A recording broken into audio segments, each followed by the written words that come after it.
So eto mga idol, isang labang muling pagbabalik ng dating long-time IBF Super Flyweight Champion na si Jerwin, the Pretty Boy Angahas ay kakaharapin ng undefeated knockout artist na si Omar Trinidad na sa labang ito ay ilabas mo na ang dapat mong alas na para manalo sa bakbakan. So isa ito mga idol si Omar Trinidad sa nooy tumalo sa isa nating kababayan na si Mike Magic Plania via unanimous decision na sa bakbakang ito ay maganda rin naman ang naipakita ni Plania na ilang patamang combination na rin ang binabato nito sa kalaban na sa kasamaang palad lamang ay kinapos lamang ito ng hangin. So kilalang fighter itong si Omar Trinidad na sa kanyang malabul kong umarangkada na yung tipong mainit kaagad sa umpisa ng laban. So dito posible na ring makalamang si Jerwin Angahas na kung makukuha nito sa timing ang agresibong si Trinidad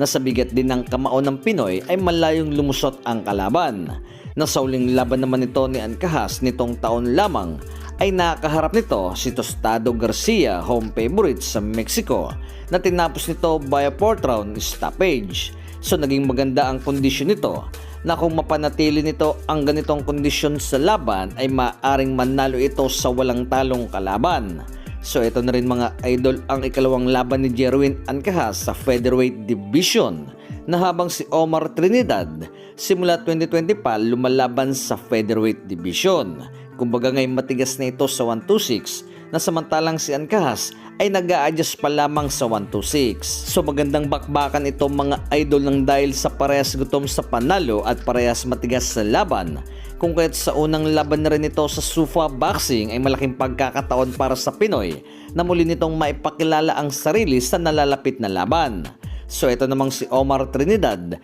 ay suki na rin ito sa Sufa Boxing na ikalawang laban na nito kontra Angahas na sa huling laban nito sa Sufa ay panalo ito via technical knockout kontra kay Max Ornelas na kung magkakataon naman ay kung malasan ito sa Pinoy ay ito na rin ang unang talo ni Trinidad sa kanyang boxing career.